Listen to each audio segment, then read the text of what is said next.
কিরে দাঁড়িয়ে বাড়ছিস নাকি এখানে? এনে ধর, এটা আসার সময় আমাকে একটা মেয়ে দিল, আর এখানে ইংলিশে লেখা আছে। আর তুই তো জানিস ভাই, আমি ইংলিশ ঠিকঠাক জানি না, কারণ আমি 1%। এনে ধর, কি লেখা আছে একটু পড়ে দে। Love you Babu, call me. হেই, এটা তো বাজারের লিস্ট।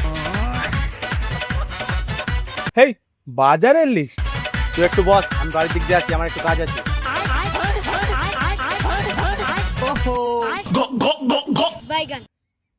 হ্যালো সোনা, আমি তোমার বাবু বলছি। এ হে হে মাগিবাজ, এটা আমি রে, আমি। এটা আমার নতুন সিম, তোর একটু চেক করে দেখলাম।